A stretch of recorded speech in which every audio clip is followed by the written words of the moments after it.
And now the good news. This is the place to be for all the best news there is. I'm Barbara Schreiner Trudell, your host, and I am so delighted to be here with you this evening. Well, we've got some wonderful, warm, just beautiful stories to share tonight. And the first is a young man with a lot of heart and a lot of energy. A Missouri middle schooler was so determined to make it to his graduation he ended up walking 6 miles. Losing out on an opportunity for a ride there, eighth grader Xavier Jones asked his friend and brother to walk along with him, remembering something a mentor at Yeatman Middle School had told him. He had said to him, "If I want it, I gotta go get it." Hmm. It's an important message. Jones told this to Fox News, remembering the advice, and together the young men walked over 10,000 steps and 2.5 hours through St. Louis to arrive at the school. Now, as it happened, when the 14-year-old arrived at the graduation, the purveyor of that advice, Mentor Darren Seals, was speaking at the ceremony. Hearing that one of his students had walked 2 hours to be there, he paused to inform the audience. I had to stop my speech and call him on board and was like, "Hey, everybody, get off your feet and give him a standing ovation." They clapped for him. They were like, "Whoa, this boy walked." Now, also, as it happened, the president of Harris-Stowe State University, Dr. Latonia Collins Smith, was in attendance that day and was moved by the perseverance and determination shown by young Mr. Jones, and she decided to offer him a ride to college. Although, considering the circumstances, this terminology confused Jones. Mr. Seals recounts the conversation. Ms. Seals.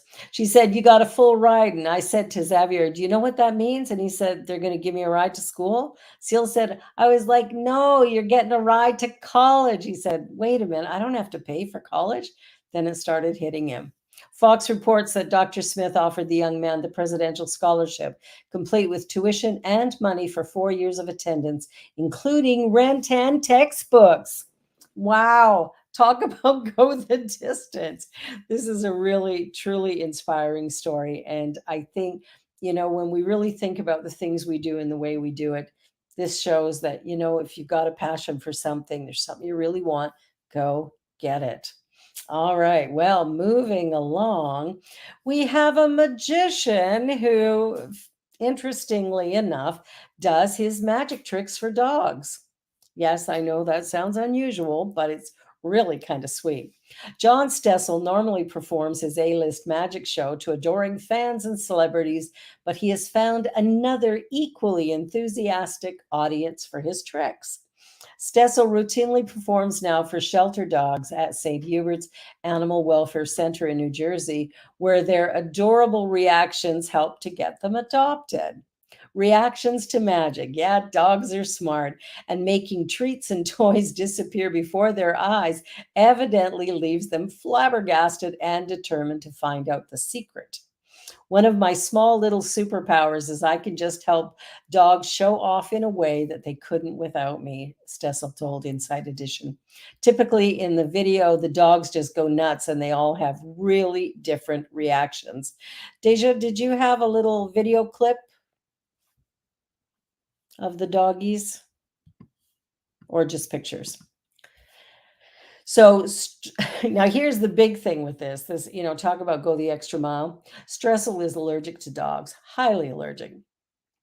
And so he has to take 4 to 5 antihistamines before he can even be on, because he ends up with hives just as soon as he gets near them.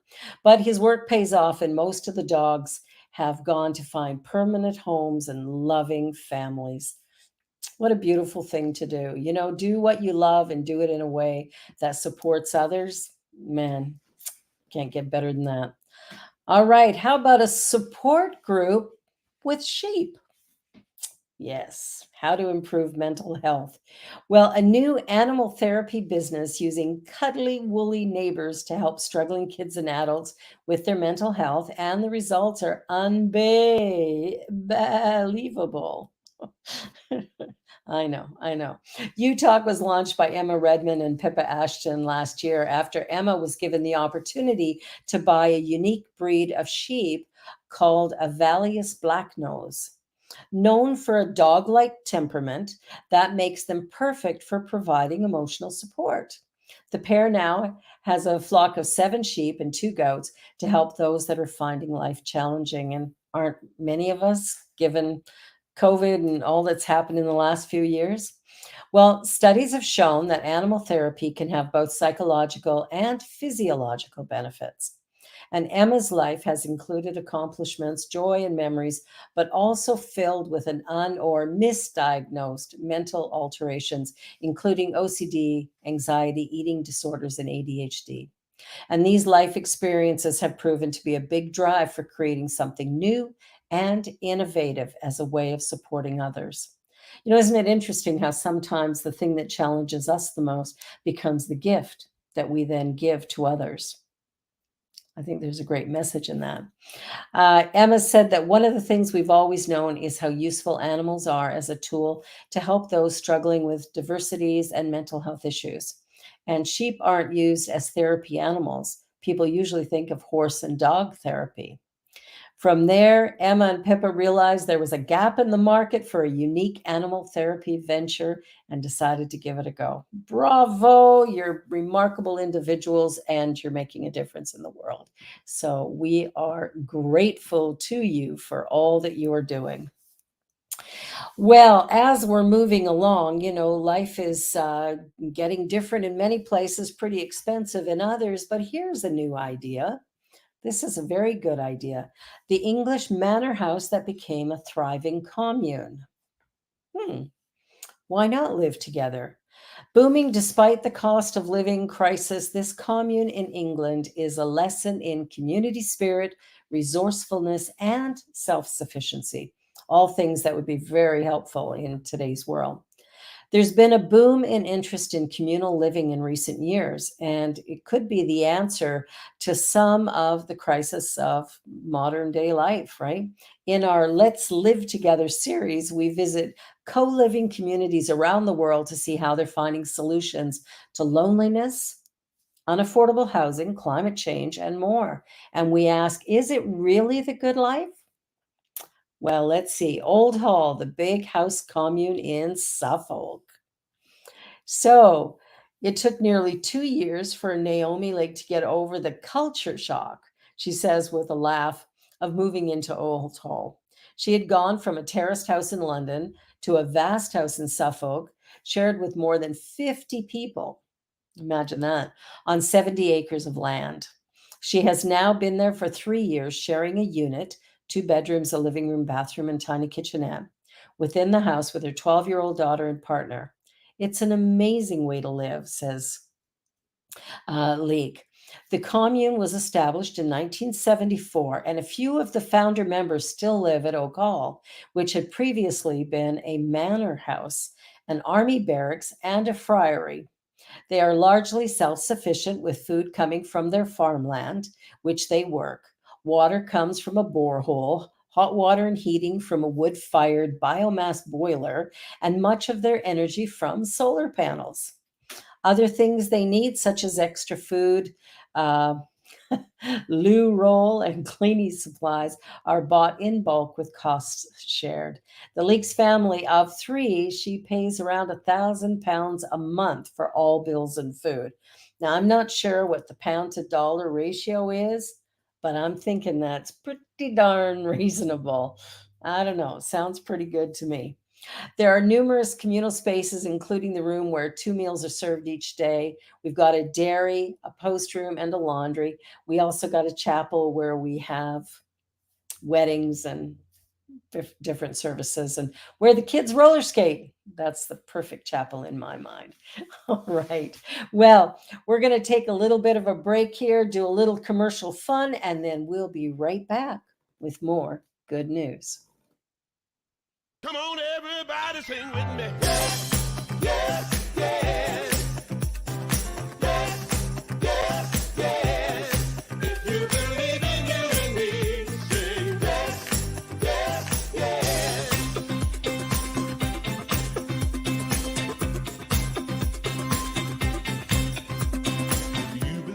like I believe we can make a better world. Listening to each other till every voice is heard. Singing yes, yes, yes, yes.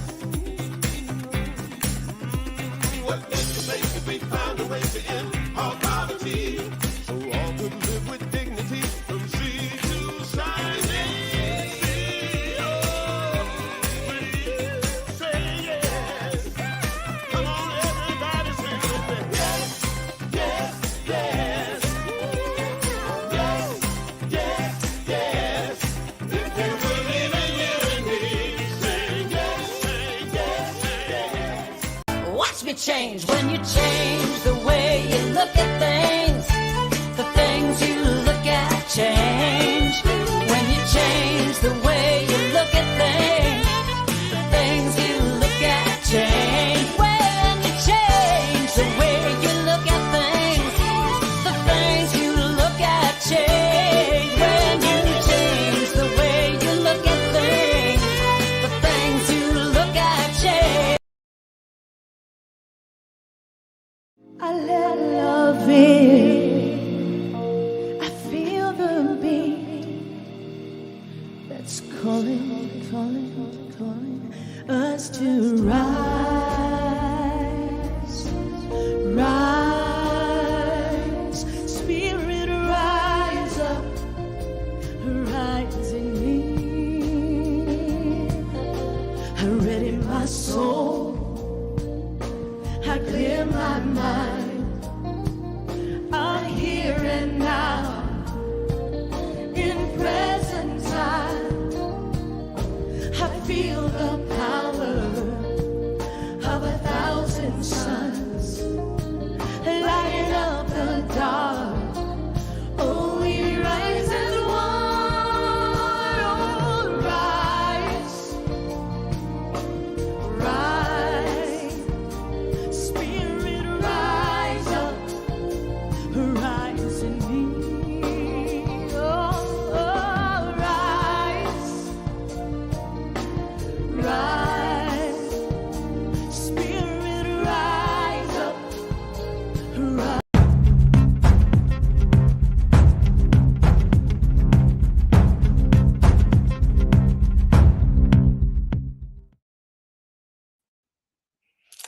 Spirit Rise. Oh, Faith Rivera. Yes. And Eddie Watkins Jr. Oh, beautiful, beautiful. It's the musicians in this teaching are just brilliant. Well, you know, death and dying can be one of those things that provides us with a great deal of pain and suffering sometimes. And this woman who lost a dear friend stumbled upon a remarkable digital memorial on Google Maps. She just happened to be on Google Maps and she found a picture of a dear friend that she had lost and she had missed him a lot. And here was this beautiful picture of them dancing together. And it's forever on Google Maps.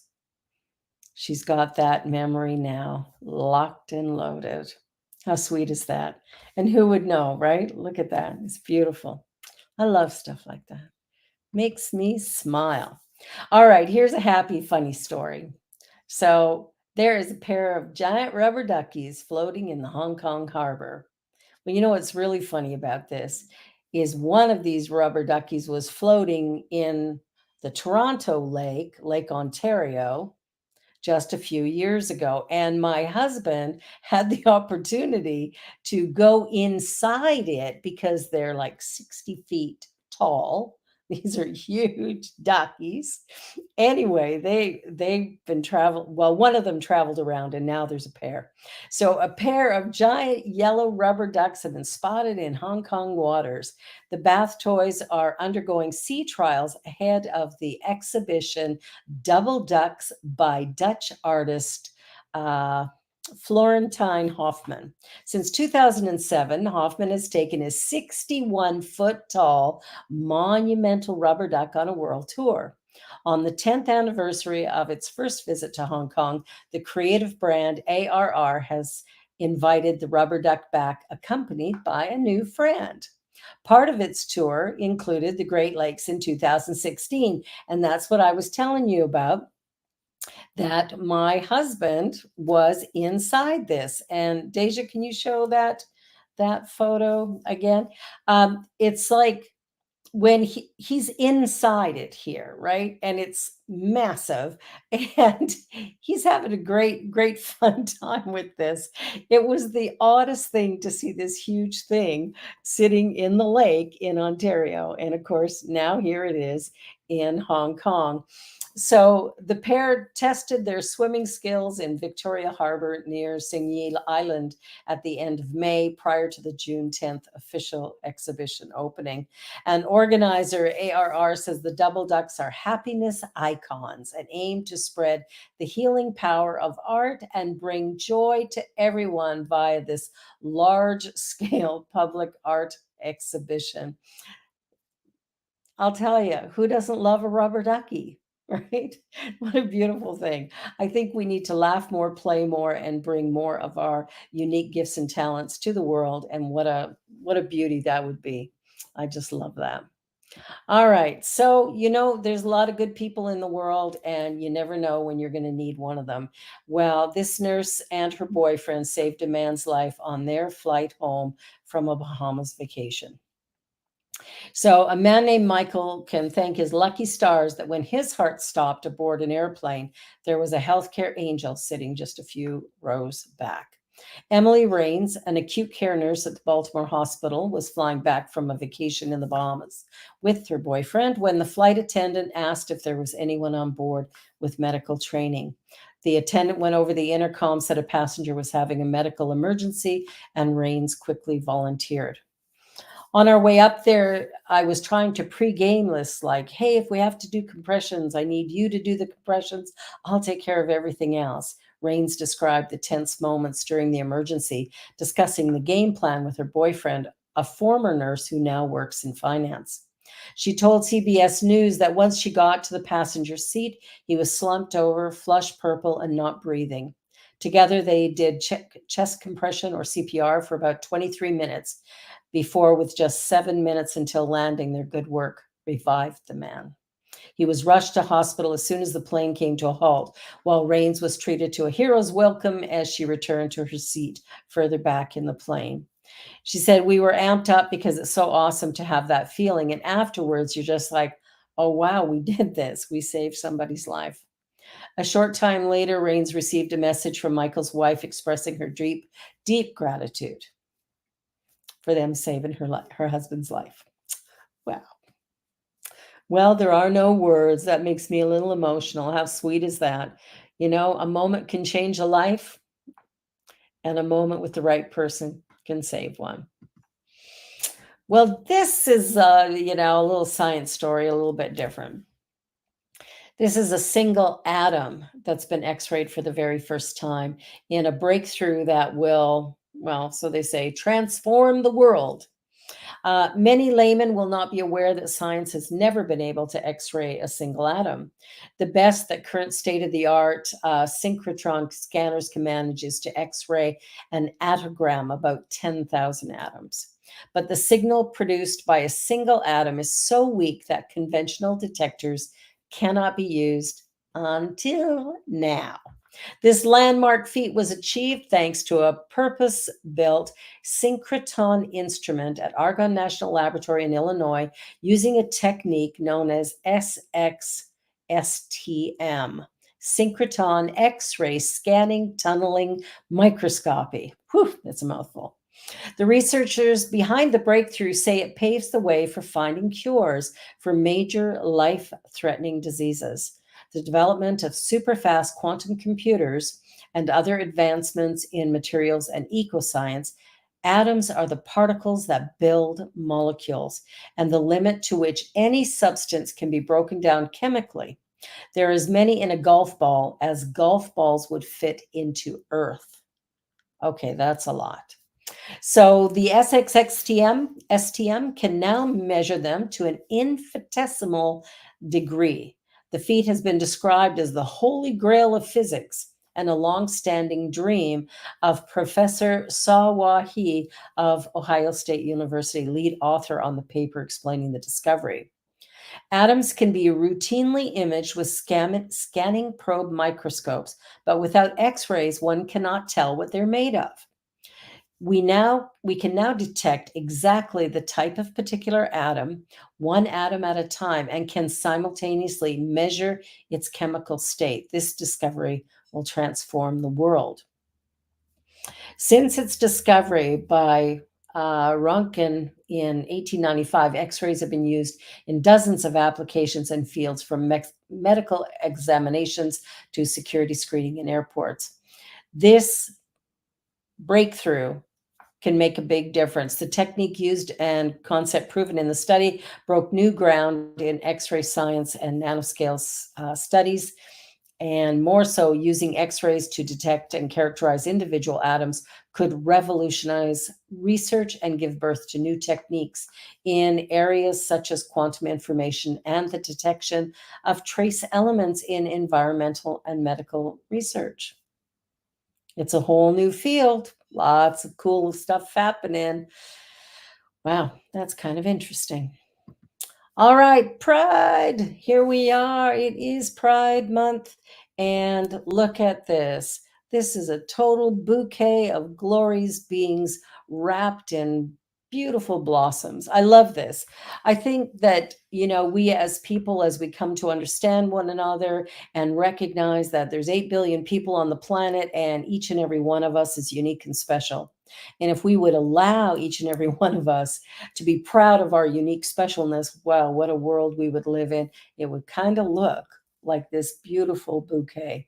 I think there's so much to be said for diversity and inclusion, and I know there's a lot of work to be done around the world still when it comes to the LGBTQ plus and two-spirited people. So we're a group of people that are accepting and loving and compassionate and caring for all people. And I think that's something we can be very proud of. And when I saw this picture, I thought, wow, I just got to share it because it really is the best.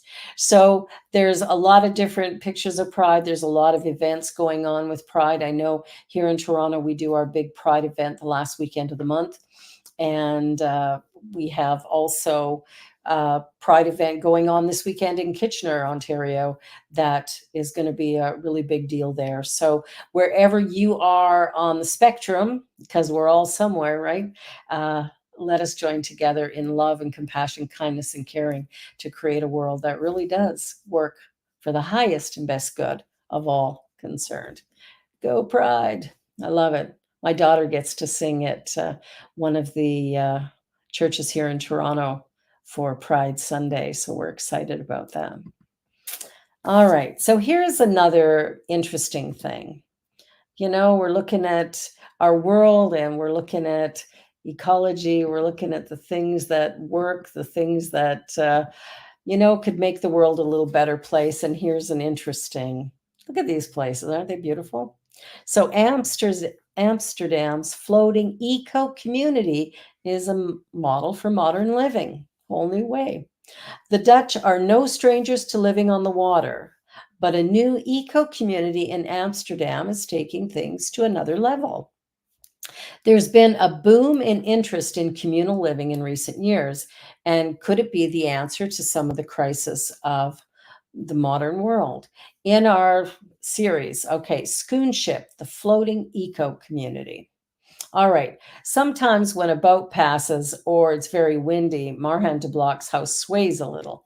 It's built on a canal attached to a jetty and is one of 30 arcs in Amsterdam's Schoonship development, home to around 120 adults and 40 children. At the end of 2018, the first prefabricated arcs were installed, and in early 2019, the first residents moved in. It had been more than 10 years since de Blok had the original idea. A TV producer, she was making a series about sustainable housing. I thought, this is how I want to live. It was an answer to questions I didn't even know I had, but I was looking for a way to live more socially and sustainably. So friends joined her, and over the years, it became more formal, involving city planners, architects, raising funds, and researching sustainability. They now produce much of their own electricity with solar power and have a smart grid. That means households can share surplus energy. They also share electric cars and bicycles. There's a communal arc, jetty get togethers, exercise classes, and a weekly plunge where residents jump into the water year round. Ooh. The WhatsApp group is the place to make a plea for eggs if you've run out or borrow a hammer. There are no official requirements to pitch in, but because the group is so big, everything tends to get done. Volunteers tend the floating gardens, and others keep an eye on the jetties. There are people who are active all the time, and others we hardly ever see. But that's the power of our community, says de Block. Everybody can be themselves. For the children, especially, there is freedom as long as they can swim. I guess that would be important. We take care of each other's kids, says de Block. Yesterday, I was at an event and my kids didn't want to be there. My neighbor said, I'll take them. It has made being social the default. Being the normal situation, before the normal situation felt that I was by myself, and if I wanted to be social, I need to organize it. Now it's the other way around. It's a social way of living, but if I want to be alone, I just close my door. Everybody can be themselves. She is aware that something such as schoonship, where everyone owns their homes, isn't accessible to everyone. It's hard inside the city to make a project like this very affordable. It took a lot of money and time to build this, and not everybody has that. She is also very aware that her small group in Amsterdam is not the solution to rising sea levels. We're not stopping climate change. We're just looking to take part in a transition to a more sustainable way of living. They run a lot of tours, help with research, and make their knowledge open source. Their idea of community being ultimately much bigger than their 30 floating arcs. That is really good news for our world. When I think about the ways we socialize or don't, I think it's really important that places like this exist, that we can come together. You know, they say it takes a village to raise a child. I think it takes a village to raise our consciousness, to raise our light, to raise ourselves. Maybe we still need to be raised up a little bit to get to a place where we can stop competing, stop measuring ourselves against another, and begin to find our own voice, our own path, our own rhythm. Every single person that's been created is unique and special, and we're all important in the unfolding of the whole. No one less than the other. Well, thank you so much for being here tonight on the New Thought Media Network. And this is the good news. And we're happy to bring this to you every single Friday. And I am so grateful to be able to host this once a month. I'm Barbara Schreiner Trudell, and this is the good news. Have a good weekend and a great life. Till next time.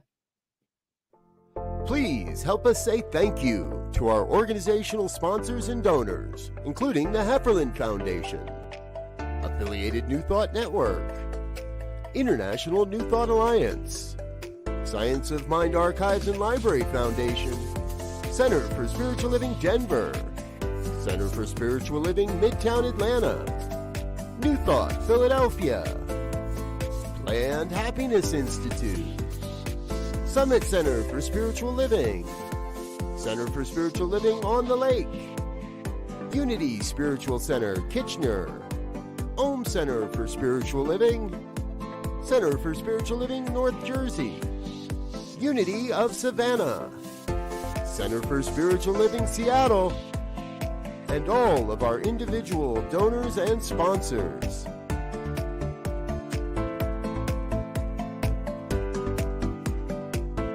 Thank you for being a part of the New Thought Media Network.